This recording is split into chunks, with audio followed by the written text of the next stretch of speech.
Welcome to Starbound. If you're tired of the AI-generated slop and you want real human storytelling, please subscribe to support the channel. My name is the Voice Ogre, I will be your narrator, and let's get into today's story. The ping of an incoming voice was more dangerous than a blaster bolt. It heralded the digital debris, the cascading, infuriating stream of post-combat administrative fallout that followed every scuffle.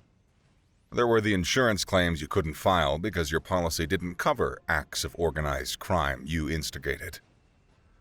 The repair manifests that read like obituaries for irreplaceable components. And inevitably, the irate, all-caps message from the depot manager about the new unsolicited skylights in his refueling bay roof, complete with a bill inflated by a hefty inconvenience fee. Halden Ulrich grunted, the sound a low percussive note in the cacophony of the firefight. He slammed a Crimson Syndicate enforcer's helmeted head into a sparking console. The satisfying thunk of plasticsteel on Duracrete was immediately followed by a less satisfying shower of angry yellow sparks that singed the sleeve of his favorite synth leather jacket. He'd had that jacket for years. It was perfectly worn in, molded to his shoulders, a silent testament to a dozen brawls and 100 narrow escapes. "And that," he muttered to the unconscious goon slumped to the grated floor. "As for the dry cleaning bill." The cargo bay of his freighter, the Stray Dog, was currently a hellish environment. The air reeked of superheated circuitry, burnt propellant from the blaster bolts, and the acrid, coppery stench of the Enforcer's recently voided bowels. Blaster fire, a festive crimson that Halden found terribly gauche, stitched new, searing patterns across the already scarred and dented bulkheads. Each bolt left a glowing circular wound in the metal. A fresh story of violence layered over years of the same. He was mid-swing with a heavy-duty fire extinguisher, aiming to rearrange the facial features of another chrome-domed idiot taking cover behind a stack of cargo crates, when a section of the floor plating directly behind the goon hissed open, with a puff of hydraulic steam. From a hidden smuggling compartment, a space Halden reserved for contraband too volatile for the main hold, two figures emerged. The first was an alien woman, regal in a way that seemed utterly out of place for someone crawling out of a greasy hole in the floor. She moved with the silent, fluid grace of a hunting cat, each motion economical and deliberate. Her features were sharp and elegant, her skin the pale luminescence of a shrouded moon, and her eyes the color of a stormy winter sky. The second was a small boy, her son, maybe 8 years old, who clung to her leg. His brow was furrowed in fear, but his small jaw was set in a defiant line that promised future trouble for anyone who crossed him. "Oh, you've got to be kidding me," Halden groaned, his swing faltering for a critical second. The universe had a truly malicious sense of comedic timing. "Are you two the reason the crime syndicate is up my ass right now?" The woman paid him no mind. As the enforcer Halden had been beating turned, startled by the sound behind him, she flowed forward. Her hand chopped down on his wrist, the edge of her palm striking a nerve cluster just below the gauntlet. The enforcer's fingers went numb and useless, his blaster fire clattering to the deck. A palm-heel strike to the chin, delivered with brutal upward momentum, snapped his head back. It collapsed like a sack of spoiled rations, his chrome helmet bouncing once before rolling to a stop. She didn't even breathe hard. Her stance was perfect, her balance undisturbed. Halden, momentarily stunned by the display of lethal poetry, finished his swing out of sheer momentum, braining the first goon with a fire extinguisher for good measure. He dropped the now dented cylinder with a loud, ringing clang that echoed in the sudden lull. "Okay," he panted, looking from the unconscious bodies to the alien woman and child. "I've got a rule. No stowaways, especially not the kind that are clearly better at fighting than I am. It's embarrassing for the captain." The woman's gaze swept over him, analytical and unimpressed. She was clearly of a non-human lineage, but of a humanoid strain he'd never encountered. Taller than him, with an athletic build that a simple, dark gray tunic couldn't hide. Her people, whoever they were, had won the genetic lottery. He realized, with a dawning, gut-wrenching certainty that felt like swallowing ice, hiding an alien mother and her child. And judging by the professional-grade killers attempting to ventilate his ship with military-grade pulse rifles, this was a mother with some very, very angry ex-in-laws. "How did you get into my Class G shielded hold?" Halden snapped. His knuckles were white on the flight yoke of the stray dog. The refueling depot shrank in the aft view screen, a pockmarked bauble trailing wisps of smoke from the holes they'd recently added. Alarms blared a cheerful, panicked chorus around the cramped cockpit, each one a different color, a different pitch, a different impending system failure. The woman was already strapped into the co-pilot's seat, her posture ramrod straight despite the ship shuddering from a violent takeoff. The boy was secured in a small jump seat behind them, his small hands gripping the safety webbing with a force that belied his age. "My name is Skylara Invictus," she said, her voice a low, melodic contralto that was completely at odds with the surrounding chaos. "This is my son, Nico, and we had help." "Clearly," Halden shot back, banking the ship hard to port to avoid a chunk of debris from the depot's mangled docking arm. The maneuver sent a cascade of loose tools clattering across the cockpit floor. "Hope that didn't feel the need to introduce themselves before turning my ship into the centerpiece of a syndicate firefight." "We are fleeing my husband, Baron Crate of the Crimson Syndicate," she continued, her tone as placid as if she were discussing inconvenient weather patterns. Halden's blood went cold, a sudden, sharp chill that had nothing to do with the failing life support. He risked a glance at her. Her face was serene, composed, a mask of aristocratic calm. "Crate, the Baron Crate, the guy who scans people for using the wrong fork at dinner, the guy whose name makes planetary governors wet themselves and declare spontaneous holidays in his honor." "The one and only," she confirmed, her tone flat. "He is possessive." "Possessive? The man redefines the term. Here's a list of things that are mine, and it includes 3 star systems and the concept of the color red. Why in the name of all that is profitable are you on my ship?" "My original escape plan encountered a fatal complication," she said, the word fatal delivered with an icy finality that allowed no argument. "My guards were killed. We were stranded on the depot. My chief of security's final act was to hack the depot's manifest for a viable escape vessel. Your ship was listed as having a shielded compartment of sufficient size and density. He transmitted the access schematic and the override codes to my datapad before he died." She paused, her gaze fixed upon the chaos as outside another ship, a sleek syndicate patrol cruiser began to pull away from the station. "The only other thing that he gave us was a military-grade ghost signal emitter. It was already on a dying power cell. We had less than 5 minutes before it failed, and we became visible to every scanner in the system. Your ship was the only outbound vessel prepping for immediate departure. Boarding you wasn't a plan. It was the only option left to us." Just then, a proximity alert shrieked, a high-pitched wail of imminent doom. The Syndicate patrol cruiser, late to the party but eager to make up for it, was peeling away from the station in hot pursuit, its weapon ports glowing with malevolent intent. Halden swore, a long, creative string of curses involving obsolete deities and improbable biological acts. He slammed his palm on a console and shoved the throttle to the firewall. The stray dog groaned in protest, its old frame shuddering, the engine screaming like a tortured beast. The ship lurched violently to port as he dodged a volley of ruby-red energy blasts that sizzled through the space where his cockpit had been a moment before. The sudden, brutal maneuver threw Skylara hard against her restraints. Instinctively, her hand shot out, clamping down on Halden's forearm with a grip of surprising strength. It was the desperate, visceral reaction of someone holding on in a hurricane. Her fingers dug into his flesh, a conduit for all her terror and determination, grounding him in the heart of this chaos.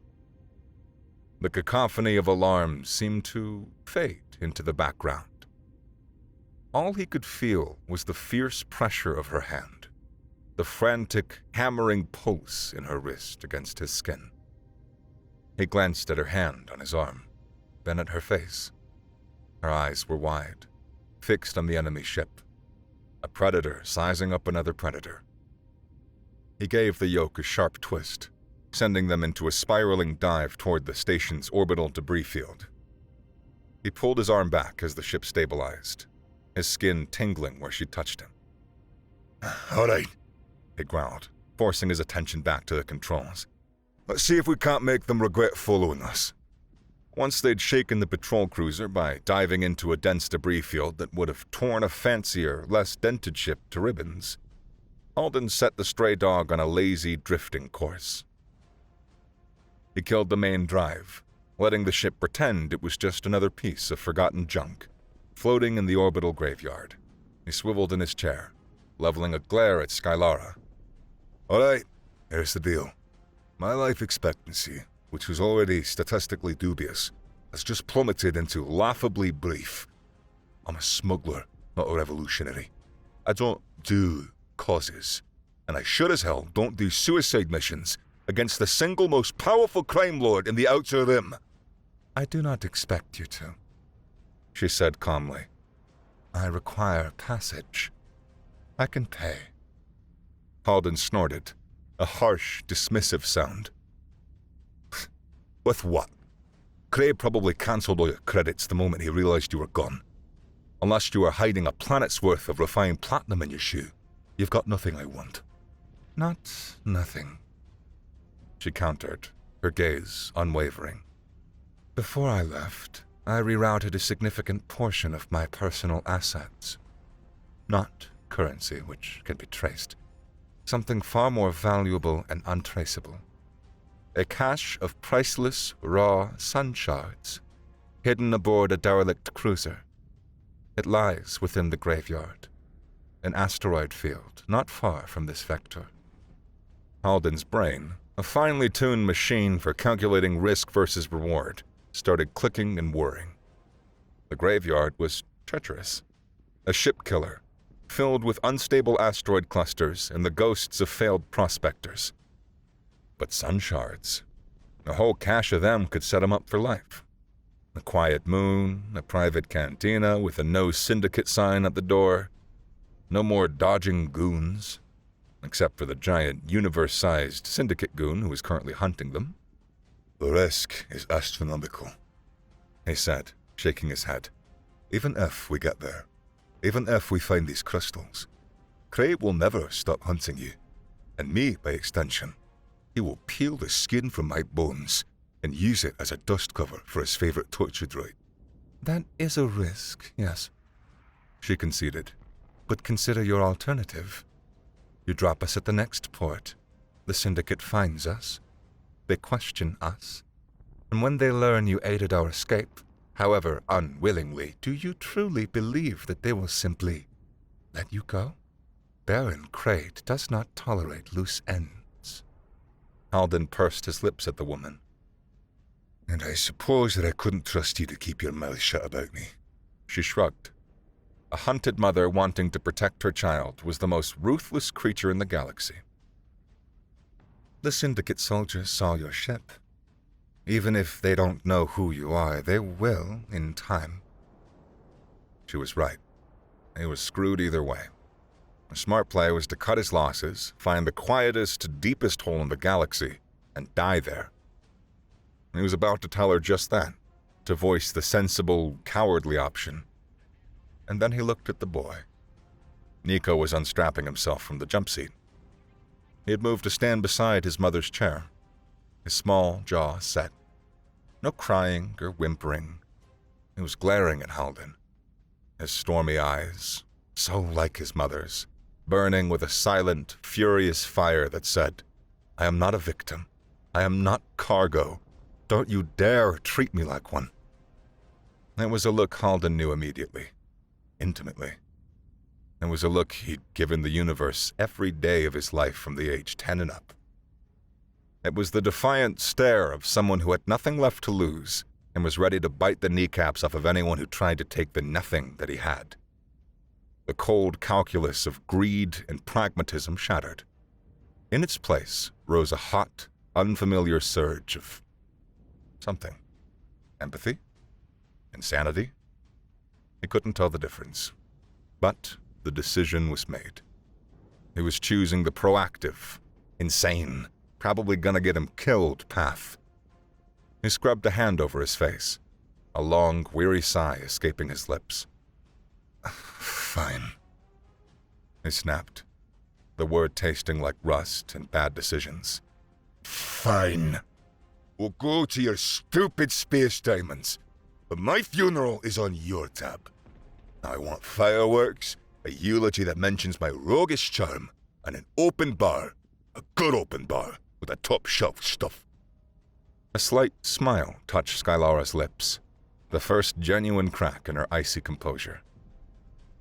It's a deal. Making a pit stop at Gritstone was a necessary evil. A sprawling, grimy hub of commerce built into a hollowed-out asteroid. A place where a ship like the Stray Dog could get lost in the noise, provided it went dark and stayed that way. They needed supplies, fuel, and a new identity for the ship's transponder, but landing meant submitting to docking scans. Scans that even Kraid's influence couldn't bypass instantly. It bought them a few hours at best. We need to go completely cold, Alden announced, shutting down the last of the ship's non-essential systems. The main lights died, plunging the cockpit into a gloomy twilight lit only by the station's distant, gaudy neon glow reflecting off the viewport. No power signatures, no heat bloom, nothing. That means that hiding somewhere in the passive thermal scanners won't ping. Come on. He led them out of the cockpit and down a narrow, vibrating corridor to the engine compartment. The door hissed open, releasing a wave of oppressive, metallic heat that felt like a physical blow. The Stray Dog's main drive, even when cold, radiated a residual warmth that would mask their 3 humanoid life signs from all but the most invasive up-close scans. There was a compartment just big enough for Nico, but Halden and Skylara would have to cram into a slightly bigger compartment. "And here," he said, gesturing to the cramped, dark space. "It's not the presidential suite, but it's safe." Nico crammed himself into the smaller compartment, obviously miserable, but trying to hide it. Then, Halden awkwardly opened the bigger compartment for Skylara to enter first. The compartment was a tangled, claustrophobic mess of thick power conduits, greasy coolant pipes, and humming machinery. There was barely enough room for one person to stand comfortably, let alone 2. Halden squeezed in beside her, pressing himself against the curved hull, the metal cool against his back. The hatch slid shut with a heavy, final-sounding thud, sealing them in near-total darkness and suffocating heat. They were pressed together, a miserable, sweaty tangle of limbs. Halden's back was against the cool outer hull, but Skylara was pressed chest to chest against him.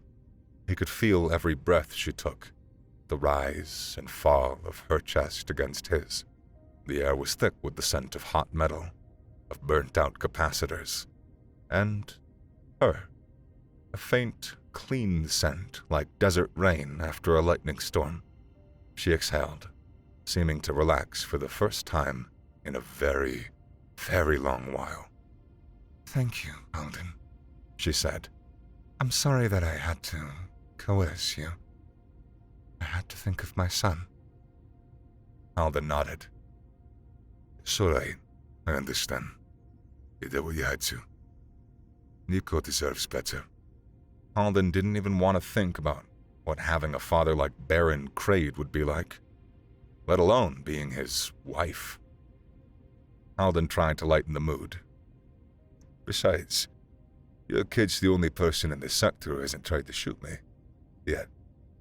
Skylara laughed, warm and lingering.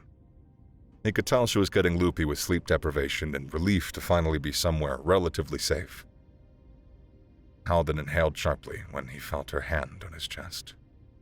"You are Remarkably warm, she murmured, her voice a low vibration against his chest. For any species. Halden let out a short, humorless laugh. His heart was hammering against his ribs, a frantic rhythm against her stillness. He was acutely aware of her thigh pressed against his, the curve of her hip slotted against his own. Comes with the species, he said, his voice a low rumble. Humans tend to run very hot under pressure. Probably could have worded that better. Fuck, Halden thought, as he felt his cheeks flush and was glad it was too dark for her to see it. He felt more than saw her smile in the darkness. A sharp, attractive huff of breath that cut through the tension. The air didn't cool, but the nature of their closeness changed. What had been a tactical necessity became a current, a live wire humming in the space between them. For a long time, the only sounds were the distant hum of the station outside, their own breathing, and the frantic, unspoken conversation of two bodies pressed together in the dark. Skylara slept first, and Halden was glad he could provide a space safe enough for her and Nico to rest. He fell asleep shortly after. Their next stop was a bleak asteroid pit stop, little more than a collection of pressurized domes clinging to a rock named Despair's End by some long-dead pessimistic miner. It was a place to get fuel and nutrient paste, and absolutely nothing else. Nico, after a day of subsisting on the bland, gray sludge that passed for food on the stray dog, had a violent metabolic reaction. It turned a pale shade of green, his skin clammy, and was curled into a miserable ball on his bunk, shivering. Skylara stood over him. A mask of worry etched on her perfect face. Her composure, usually so unshakable, was cracked. His system is sensitive, she said, her voice tight with a helplessness that seemed alien to her. Sensitive? The kid looks like he's about to puke up his own spleen, Halden observed. That nutrient paste is grade D garbage. He rummaged through a battered footlocker at the end of his own bunk, pulling out a small, portable heating element, a battered pan, and 2 sealed packets. Stand back, a master is at work. 20 minutes later, the recycled air of the ship was filled with a gloriously unhealthy aroma of melted cheese and boiled synth noodles. He presented a steaming bowl of what his mother had called emergency dinner to Nico. The boy's eyes went wide. He hesitantly took a bite, then another, then devoured the entire bowl with a fervor bordering on religious ecstasy, the color returning to his cheeks with every spoonful. Halden leaned against the bulkhead, arms crossed, a smug grin on his face. Guess he's not a fan of that nutrient sludge, huh? Kid's got good taste. Skylara's face tightened. She looked from her son, now happily scraping the last bits of cheese from the bowl with his finger, to Halden. Her expression was guarded, almost sharp. His system is more selective than most, she said, her tone terse. It is a family trait. The words were a clear dismissal, a wall thrown up between them, but Halden saw past it. He saw, then, a brief, unguarded vulnerability in her gaze before her composure returned. She was a warrior queen, the fugitive noblewoman who could dismantle a squad of trained killers without breaking a sweat. But she couldn't conjure up a simple meal to soothe her sick child. That was a chink in her armor, a place where her formidable skills were useless. And for some stupid, illogical reason, it made him want to protect her even more. They were refueling at a remote mining outpost carved into a hollowed-out asteroid when the ambush came. 2 sleek, shark-like syndicate interceptors dropped out of hyperspace with no warning, their engines flaring hot and angry against the black. "They're getting better at this!" Halden yelled, slamming the refueling clamp release button. "Everybody hang on!" The stray dog shot away from the docking arm, engines screaming. The fight was immediate and brutal. They were in the middle of the mining operations debris field, chunks of unrefined rock and discarded mining equipment tumbling through the blackness. The zero-gravity nightmare of high-velocity obstacles. "Take the helm! Keep us moving!" Halden shouted at Skylara, who slid into his seat without hesitation, her hands sure and steady on the controls as she weaved them through a deadly junk pile. "I need a distraction!" Halden yelled over the cacophony of alarms. He scrambled to a storage locker welded to the bulkhead, kicking the dented door open. Inside was a collection of his more creative engineering projects. He grabbed a hideous, clearly homemade device. It was a chaotic mess of exposed wires, 3 military-grade capacitors scavenged from a defunct torpedo, and what was unmistakably the motorized base of an old kitchen blender, all held together with obscene amounts of scrap wire and electrical tape. "All right, you bastard," he muttered, hefting the contraption as he armed its power sequence. "Let's see if the old blender still has any juice." He staggered to the cargo chute, primed the device, and shoved it in. "Fire in the hole!" The jury-rigged EMP detonated with a silent, brilliant blue-white flash that momentarily outshone the distant sun. The 2 syndicate ships convulsed in space. Their lights flickered and died. Their weapon ports went dark. The engine sputtered and went silent. Skylara used this momentary chaos. With the interceptors drifting helplessly, she fired the stray dog's dorsal cannon. Her shots didn't target the hulls. Each bolt struck the exact center of a pilot's helmet visor, shattering the transparasteel. 2 ships, 2 pilots, neutralized without damaging the vessels. Cold, economical, terrifying. "Nice shooting," Halden breathed, his respect for her growing with every passing crisis. "My meat never piss you off." Skylara laughed, free and exhilarated. It must have been therapeutic to shove it to the syndicate that had kept her prisoner for so long. An alarm blared, this one for proximity.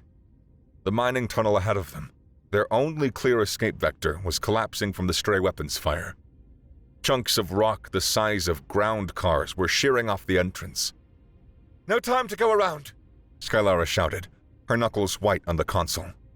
"Didn't plan on it," Halden grinned, sliding back into the pilot seat as she moved aside. A wild, unhinged light filled his eyes. He shoved the throttle forward, aiming the stray dog straight into the crumbling maw of the tunnel. Rock and metal scraped and screeched against the shields as they barreled through the collapsing passage. They burst out on the other side into open space, trailing sparks and a cloud of asteroid dust like a triumphant, if battered, comet. Halden and Skylara looked at each other, panting, adrenaline singing in their veins. Then they started laughing. Loud, manic, half-insane laughter that filled the cockpit. In that moment, they weren't a smuggler and a fugitive. They were partners in a glorious, beautiful chaos. Even Nico joined in, having been in awe of both his mother and Halden, and the skill they both possessed. In the quiet aftermath, the adrenaline ebbed, leaving behind exhaustion and a litany of new aches. Halden was outside the ship in a pressure suit, assessing the damage to an external sensor array, when a sharp, searing pain made him hiss. A piece of shrapnel from the tunnel run had torn a nasty, deep gash in his forearm, just below the elbow. Blood was welling up, thick and dark against the white of his suit's inner lining. He stumbled back into the cockpit, pulling off his helmet and grabbing the medkit. His usual bravado faltered as he tried to clean and seal the wound one-handed, his fingers clumsy and slick in his own blood. Skylara watched him for a moment, her expression unreadable. Then she rose from her seat. "Give it here," she said, her voice soft. She took the medkit from his grasp, her touch surprisingly gentle. She pushed him into the pilot seat and knelt before him. The cockpit felt impossibly tight, her proximity electric. She worked without wasted motion, her hands steady and pure, cleaning the wound with an antiseptic wipe that stung like hell. Halden gritted his teeth, forcing to be still under her ministrations. His usual sarcastic armor was gone, stripped away by pain and a strange, disarming vulnerability. "Careful," he grits out, watching her deft hands. "I wouldn't want you to mess up my moneymaker." He meant his arm, the one he used to fly and fight and fix things. She paused, meeting his gaze. Her stormy eyes were dark and serious.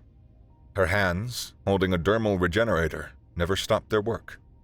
"I'm more accustomed to causing wounds like this," she replied, her voice a low murmur that sent a shiver down his spine. "Not mending them."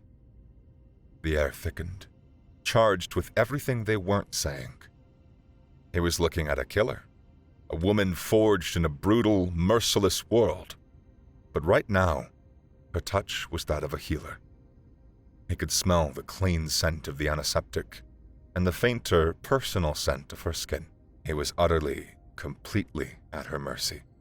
And for some reason, it didn't feel dangerous at all. It felt right.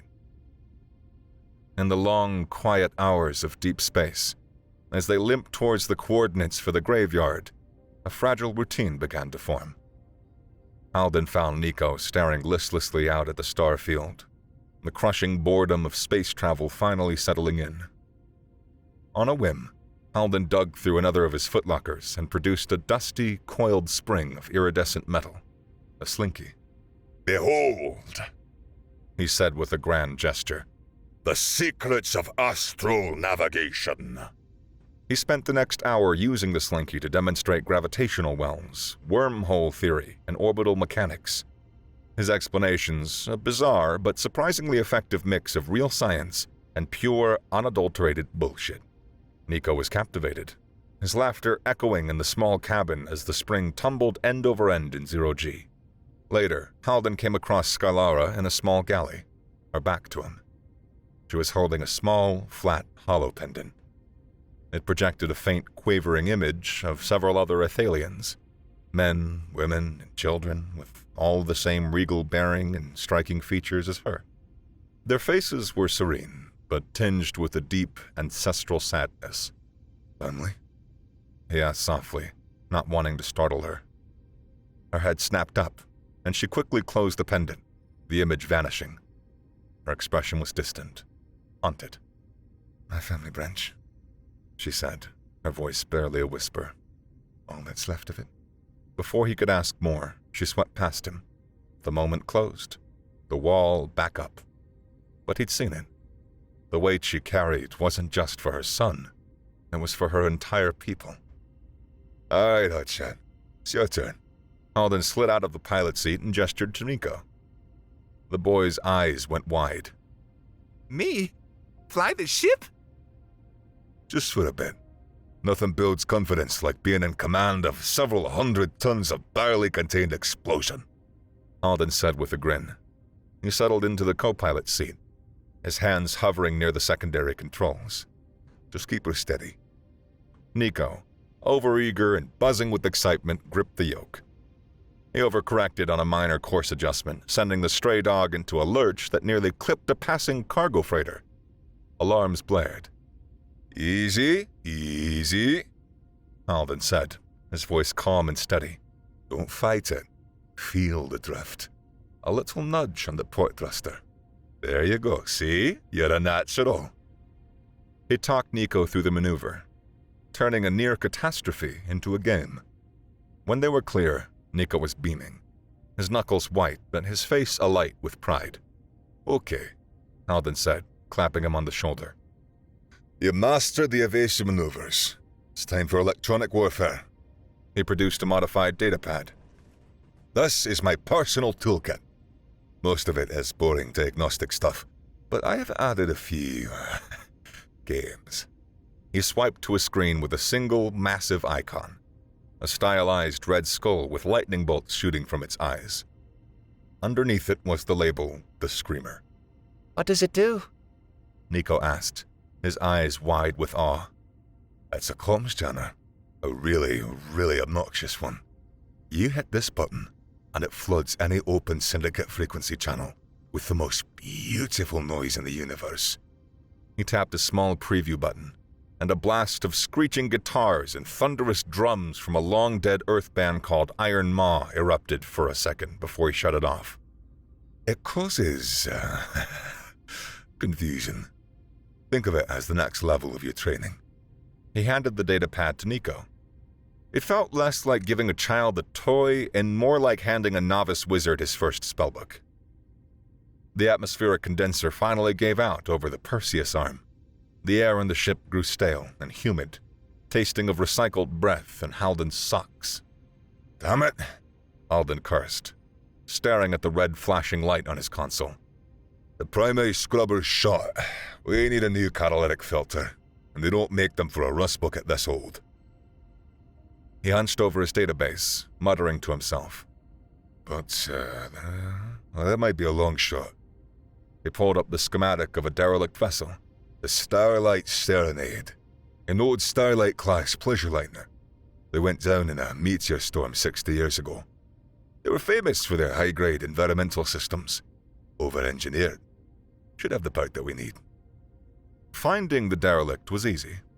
Docking with it was less so. When they finally cut their way through the hole, they found the ship eerily pristine. And from a safety feature, Halden explained, his voice echoing in the silent, opulent corridors. In case of a major hull breach, the ship's AI would flash vent the entire atmosphere, sucks all the air out in less than a second, kills everyone on board instantly. But it preserves the ship's interior in a perfect, vacuum-sealed time capsule. Grim, but it's great for scavengers. They found the environmental section and, after some work, liberated the catalytic filter. On their way back, they passed through the grand ballroom. Lifeless figures in extravagant clothing were frozen in their final, panicked moments, floating in the zero gravity like grotesque puppets. It was macabre. In an adjoining luxury suite, Skylara paused, her gaze drawn to a closet door left slightly ajar. Curiosity piqued, she slid it open. Inside, untouched by time or disaster, were racks of pristine garments. Her eyes landed on a dress of deep sapphire silk that caught the dim light, its surface seeming to flow like liquid even in the dim light of their headlamps. Go on, Halden nudged her, but I'll off. She hesitated. Then, a rare, mischievous glint appeared in her eye. She disappeared into the suite. When she stepped back out, Halden's witty commentary died in his throat. The gown fit her as if it were made for her. It clung to the elegant lines of her body, the sapphire fabric a stark contrast to her pale skin. With the dust and grime of a journey momentarily forgotten, she looked every inch the noble woman she was. A queen in exile.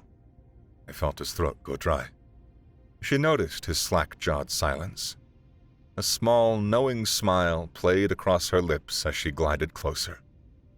The beams of their headlamps met, and she tilted her head, her gaze analytical, yet intimate. Human pupils are quite expressive, she murmured, her voice a low thrum in the dead quiet of the ghost ship. They dilate in low light, of course, but also in response to other stimuli. Halden swallowed, genuinely flustered. He was captivated, his usual arsenal of quips and sarcastic retorts completely deserting him. He took a step closer, his voice coming out a little rougher, a little more raw than he intended. Yeah, well, you are not exactly helping them stay professional right now. It wasn't a comeback. It was an admission, a concession. And in the silent space between them, it was far more intimate than any boast. During the long, tedious process of installing the new filter, Halden found Nico watching him, a small, intense shadow. The boy was fascinated by the tools, the deliberate, step-by-step way Halden took apart one system to fix another. Halden wiped his greasy hands on a rag and dug them into his pocket. He pulled out a small, sturdy Terran folding knife with a simple, worn wooden handle. He held it out to the boy. This was my father's, Halden said, and his father's before him. It's not a weapon, it's a tool. That is a difference. Nico took it, his eyes wide. The knife felt heavy and important in his small hands. A weapon is for hunting. Alden continued, his voice serious. A tool is for building, for fixing, for surviving. You use it to strip a wire, open a ration pack, cut a line that's tangled. You use it to make things work.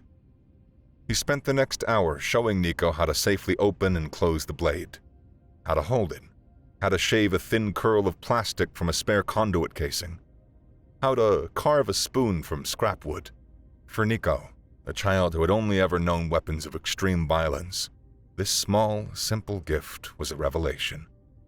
It was a promise of a different way to face the world. Not every sharp thing needed to be about violence. Sometimes it could be about creation.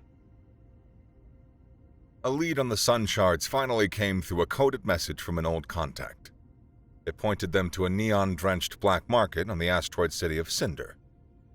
The contact was an old acquaintance of Halden's named Cinder, a sniveling information broker with loyalties as flexible as a wet noodle. They met in the back of a noodle bar that smelled of stale synthale and desperation. The air was thick with smoke and colored by the flickering hollows outside. Halden, my old friend! Cinder wheezed, his eyes darting nervously towards Skylara and Nico. Big trouble follows you these days, eh? Cut the chatter, Cinder, Halden said, his hand resting near the blaster holstered on his hip. The info as it could. The best! Cinder grinned, revealing a set of mismatched chrome teeth. The derelict. The omen is right where you heard. Coordinates are solid. He slid a data chip across the sticky table. Halden picked it up. His instincts were screaming. This was too easy. Cinder's grin faltered. Business is business, Halden. That's when the noodle bar's exits were suddenly filled with imposing silhouettes of Crimson Syndicate enforcers, their armor catching the neon haze in slick, wet-looking reflections. The bounty on them was just too good, Halden. Cinder squeaked, diving under the table. Nothing personal. I'm going to take it very personally, Halden growled, drawing his blaster. The noodle bar exploded into a whirlwind of chaos. Tables flipped, patrons screamed, and blaster bolts turned the walls into Swiss cheese. Skylara was a blur of motion. A weapon, elegant and deadly, snapped into her hand, a handle that extruded a meter-long ribbon of hard light that wavered at the edges like heat haze. A whip sword. She moved through the enforcers like a dancer, the blade a flicking tongue of energy that disarmed and disabled, each movement economical, each strike finding a joint or weapon, ending a threat without wasted energy. Halden, however, embraced a cruder approach. He kicked over a heavy table for cover, laying down suppressing fire. But they were pinned down, outnumbered. He spotted a massive, greasy cargo forklift parked in the adjoining alley. An idea, a stupid, glorious Haldenian idea, sparked in his brain. "Cover me!" he yelled to Skylara. He sprinted for the forklift, hot-wiring the ignition, his fingers finding the right wires by feel and twisting them together in a quick, familiar motion that spoke of long experience. The engines roared to life with a belch of acrid smoke. "Time to take out the trash!" he roared, slamming the vehicle into gear. He used the forklift as a battering ram, a 2-ton beast of plasteel and hydraulics, plowing through enforcers and their barricades. Just as he smashed through the main entrance, he saw an enforcer get the drop on Skylara. The man had her flanked, his rifle raising for a kill shot. She was occupied with 2 others. Halden was wrestling with the clumsy controls of the forklift, too far away to shoot. He needed a distraction. Now. His hand instinctively went to his belt, to the ridiculous, brightly colored rubber chicken that dangled there. He'd won it in a bet years ago and kept it for luck. Without a second thought, He ripped it from his belt and squeezed it with all his might. A loud, absurd, penetrating squawk echoed through the alley, cutting through the din of battle. The sound was so alien, so profoundly stupid, that the elite battle-hardened enforcer flinched. His training prepared him for blaster fire, for explosions, for screamed obscenities. It had not prepared him for weaponized poultry. That 1-second hesitation was all Skylara needed. She spun, her whip sword lashing out, and the enforcer's rifle went flying. The tide turned completely when a new sound ripped through the air. A deafening, screeching blast of Terran heavy metal music. Alden glanced toward their hiding spot and saw Nico, pale but resolute, holding the datapad. It hit the screamer. The syndicate comms channel, which they used for tactical coordination, was flooded with incomprehensible, demonic noise. The enforcers clutched at their helmets. Their coordination shattered. "Let's go!" Alden yelled, gesturing for them to jump onto the forklift. They scrambled aboard as he plowed a path through the confused goons and out into the crowded market street, leaving chaos and a very confused noodle bar owner in their wake. Cut to the bridge of a syndicate command ship, a vessel of obsidian angles and merciless order. An officer stood stiffly, his face pale as he delivered his report via holocom to the shadowed, imposing figure of Baron Crade. Baron Crade, they escaped. The officer stammered, his voice strained. There was a long, cold silence on the other end. "Explain." Crade's voice finally boomed, a sound like grinding glaciers. Sir, they utilized a cargo loader, a T-12 industrial model, and a primitive acoustic assault, and some kind of avian sonics. The officer's professional military vocabulary utterly failed him. We are still analyzing the squawk frequency, my lord. It appears they have no offensive capabilities, yet it proved tactically effective. The silence that followed was even more terrifying than the voice. The highly trained professional couldn't describe a rubber chicken and rock music. This was why they kept failing.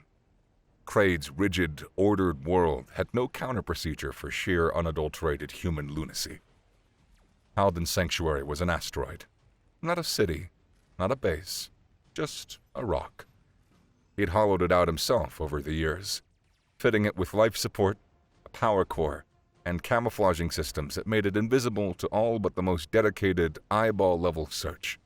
It was his bolt hole, his secret home. When the massive, camouflaged hangar door sealed behind the battered stray dog, a profound silence fell. They were, for the first time in weeks, truly safe. The adrenaline of the escape finally drained away, replaced by an exhausted, bone-deep intimacy. They weren't just a smuggler and his cargo anymore. They were a crew. They were survivors, staring at Skylara, her face smudged with soot. And Nico, who was trying to look brave, but was trembling slightly.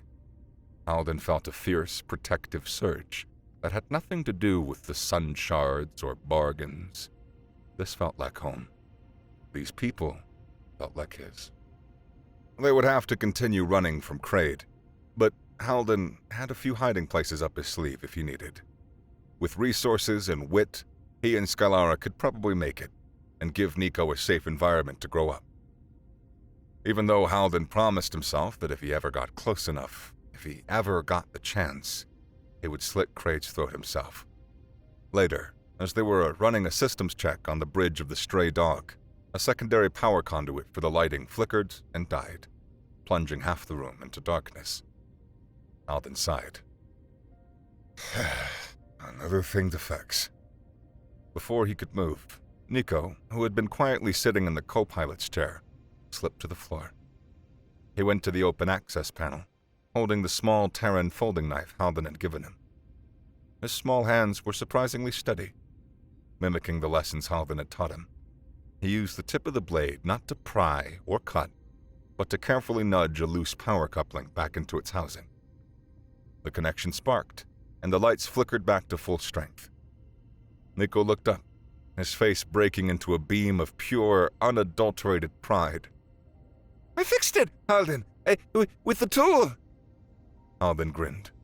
That you did, kid. That you did. But it was the look on Skylara's face that stole the air from Halden's lungs. She was staring at her son, then at the knife in his hand, and then at Halden. It was pride in her eyes. A profound, earth-shattering realization.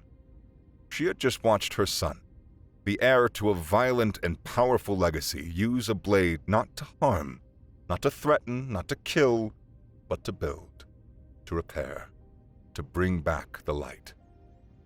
In that single, quiet moment, she saw the future she wanted for him. And she saw the man who had shown him it was possible. It was the final, definitive proof she needed. Halden Ulrich, the chaotic, sarcastic mess of a human, was everything his father was not. He was a creator, not a destroyer. That night, Halden stood in the sanctuary's main cavern, staring out of a massive viewport at the swirling colors of a distant nebula. The silence was a balm. He heard a soft footstep behind him and turned to see Skylara. She was wearing a simple tunic she'd found in the station's stores, but she still carried herself with the grace of a queen. I need to tell you the truth, Halden, she began, her voice low and serious. She came to stand beside him, her gaze fixed on the river of stars. The full truth. He waited, sensing this was more than just a debriefing. My people, the Aethalians, they are a dying race, she said, her voice laced with an ancient sorrow. A genetic flaw, introduced centuries ago during a civil war, made us fragile. Our numbers dwindle with every generation. Procreation is not a casual act for us. It is a sacred, vital duty. The continuation of a bloodline is everything. She turned to face him, her stormy eyes locking onto his. I fled Kraid not just because he is a tyrant. I fled because he is an unworthy father. His legacy is one of power through destruction, one of control through fear. To bring another child into that, to have my bloodline continue through him was a desecration. She took a step closer. The air grew heavy. I have watched you, Halden Ulrich. I have seen you navigate chaos with a grin. I have seen you teach my son that a tool is for mending things. I have seen you laugh in the face of death and make a feast from the scraps. You are brave. You are kind in your own rough way. You are a protector. Your legacy is one of creation through chaos. Her gaze was fierce, hopeful, and terrifyingly sincere. I need to secure a future for my son, and I need to secure the future of my line. And to do that, I need a partner that I can trust. A worthy father. She took a deep breath. Her shoulders squared as if bracing for his refusal. I am formally asking you, Halden, to be the father of my next child. Not just to save my species, but because you are the man that I have chosen. Halden felt like he'd been hit by a cargo hauler. His brain simply shut down. Father. Her child. Dying race. The words echoed in the sudden, roaring silence of his mind. He looked from Skylara's intense, beautiful face to the viewport, where Nico's reflection was faintly visible. The boy was asleep on a nearby cot, curled up, the small wooden-handled knife resting on the table beside him like a treasured possession. The life he had known, the life of a lone wolf, of fast getaways and empty beds, of looking out for only number one, was over. It had ended the moment that defiant little boy had glared at him from the co-pilot's seat. He just hadn't known it until now. A slow grin, an expression of equal parts abject terror, Profound shock and pure, unadulterated excitement spread across his face. He met Skylara's gaze, the galaxy swirling behind her like a promise. "Wow," he said, his voice a low, throaty rumble. "A guy who can jury-rig an EMP from a blunder can probably handle a little advanced biology." He closed the remaining distance between them, his hand coming up to gently cup her cheek. "When do we start?" He swept her into his arms. "Does right now sound good to you?" Skylara laughed, a sound Halden had come to love. "Yes," she whispered, cupping his face. He kissed her. Throughout the night, Halden fought for his life in more ways than one. But it had never been so pleasurable or exhilarating before.